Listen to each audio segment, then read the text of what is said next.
Happy Tuesday, everybody. This is Cracker's Crazy Living. I'm coming to you today. I'm going to do Amish white bread for you. This is an awesome recipe for beginner bakers that don't have a lot of experience making bread. Tiffany and I made this recipe a couple of months ago. It's very delicious. It's very easy to do. It's great for beginners. So I'm going to make that today for you. So what I have in this 4-cup measuring container is I have 1 cup of milk and 1 cup of water and 2/3 cup of white granulated sugar. And I'm going to microwave this until it gets to about 110 degrees and the sugar gets dissolved.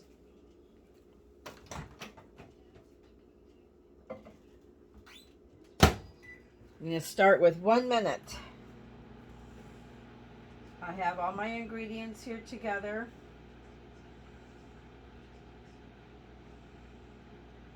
This is a very, very forgiving recipe. This has become Tiffany and I's, I guess we could say, our signature secret recipe bread, even though it's not a secret. Like I said, this recipe makes 2 loaves. We got the recipe on Pinterest, and it's called Amish white bread. So the mixer does most of your work, so that makes it easier on us to do. So I'm just going to wait for my my milk, water, and sugar mixture.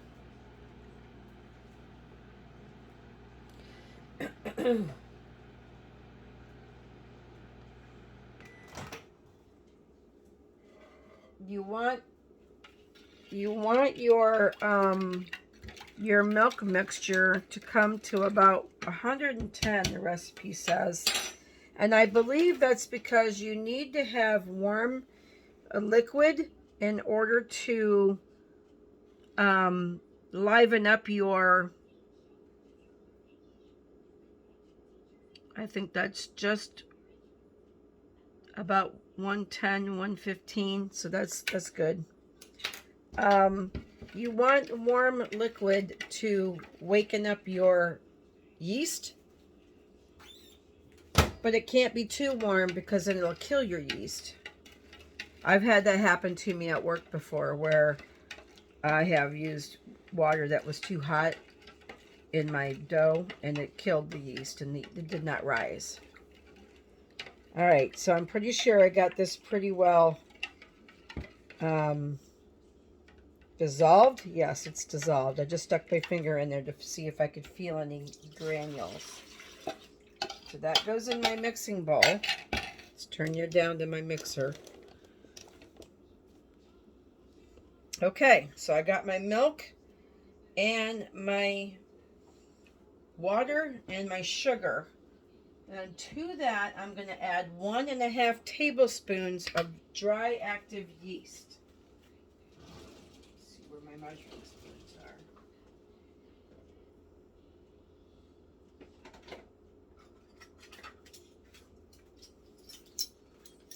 One and a half tablespoons of yeast. So there's 1 and about a half. And you're just going to give this a stir. So your yeast doesn't get clumped up on you. Let's give that a little gentle stir.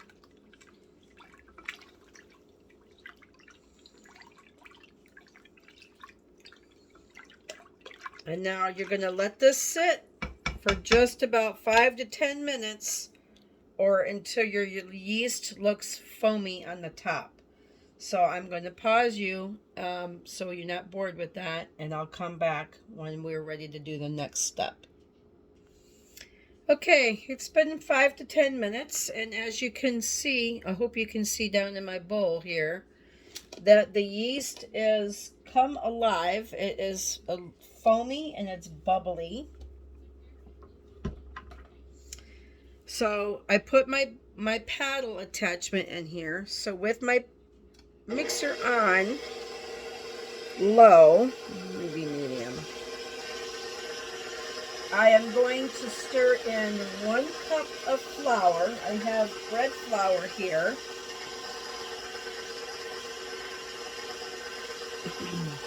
I'm going to add 1 cup of bread flour to this. I have measured out 5½ cups of bread flour. Whisk in the oil. I have 1/4 cup of oil. This vegetable oil. I have 1½ teaspoons of salt. Add that in.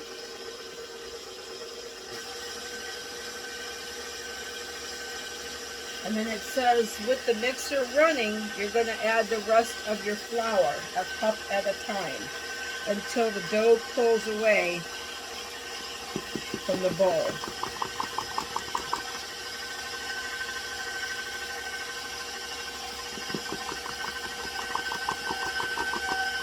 Now this recipe does say that you could use more or less depending on the consistency of the dough.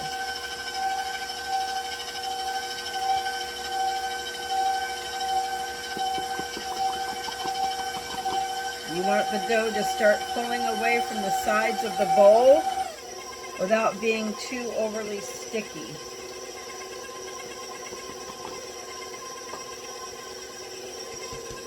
And it does take 5½ cups of flour. Oh, I made a difference. Okay, my dough is pulling away from the bowl. As you can see, I'm going to lower my blade. I'm going to take my paddle out. I'm going to switch it to my dough hook for my mixer. Dough is a little bit sticky yet.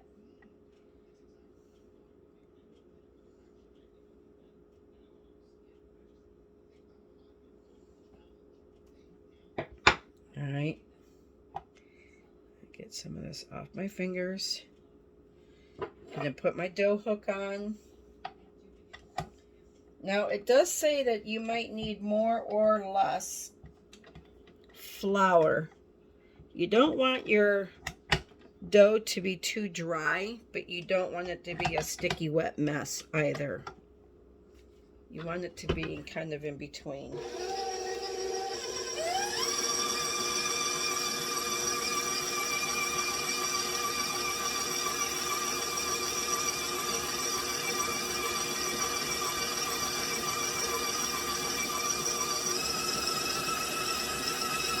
I know this is wobbly.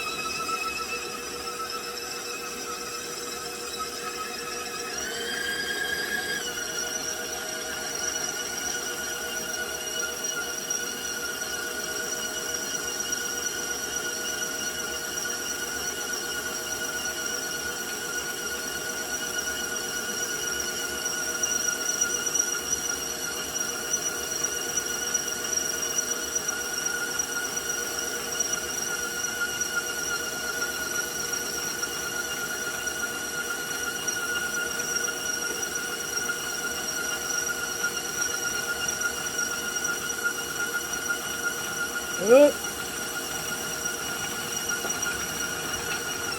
When you're adding more flour, you definitely have to, wow, turn it down.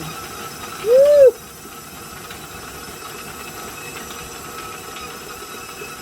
There's things jumping around here.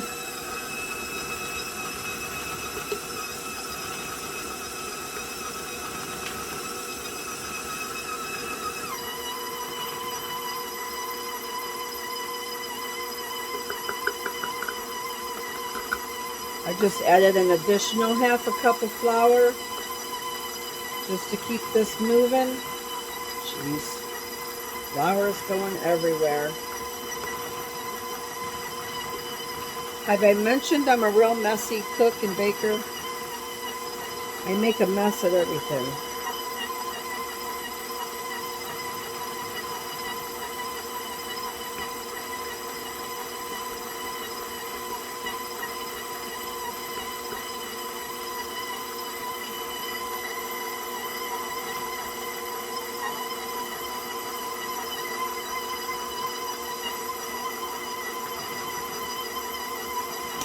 Okay, I think it's been about 5 minutes.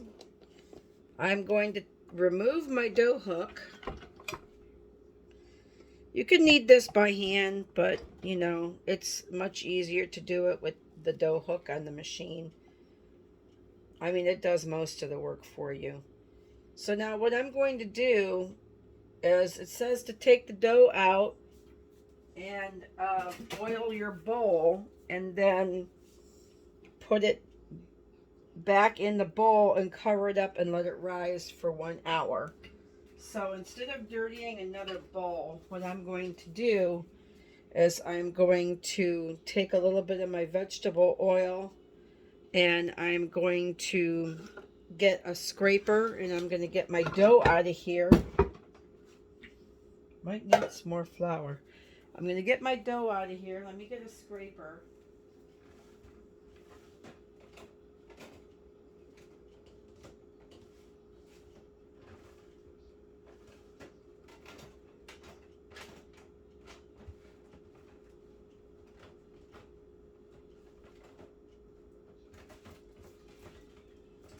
Alright, I got a plastic scraper here, like a bench scraper. I'm just going to scrape my dough up from the bottom of the bowl. Get it into a nice ball. I'm going to get it out of here. I'm going to set it aside. Sticky. It's still sticky. That's okay. I'm not going to overdo it with the flour. I don't want to overdo it.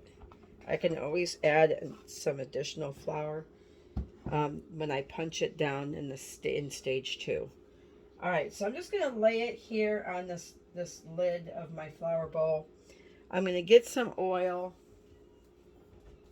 I'm going to just put a little oil in my bottom of my bowl, zhuzh it around a little bit, just like a little capful here. Pour that around. I'm going to take my fingers and I'm going to move it all around inside of my bowl. That oil. Get it all kind of coated.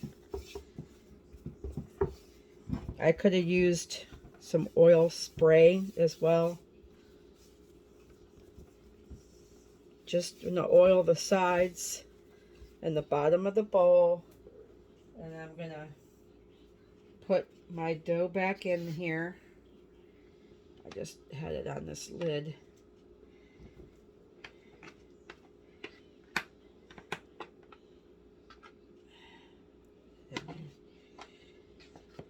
I'm not sure if I mentioned a few minutes ago that this recipe does call for bread flour, and I did look it up. The difference between recipes using all-purpose flour and recipes using bread flour. And it explained it is because of the proteins in the flour. So if you have a recipe that calls for all-purpose or it calls for bread flour, then you need to really use the appropriate flour that the recipe is written for. Because making substitutions sometimes doesn't always work out the way you think it should. So that's what my rule of thumb is. If it says bread flour, get bread flour. If it says all-purpose flour, get all-purpose flour. That's just my way of thinking. That way, if I use the appropriate ingredients for what the recipe says, my chances of my stuff coming out the way I want it is a little bit better, in my opinion.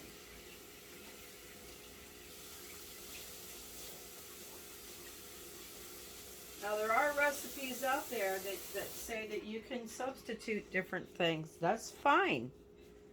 Okay, so got stage 1 done. Now I'm going to cover it up with a tea towel here. I'm going to cover my bowl. And I'm going to let it sit here for an hour. 1 hour or till it doubles in size.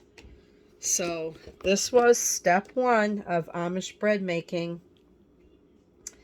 And I'm going to come back with step 2, part 2 of making Amish bread in just a little while. Okay, I'll see you then.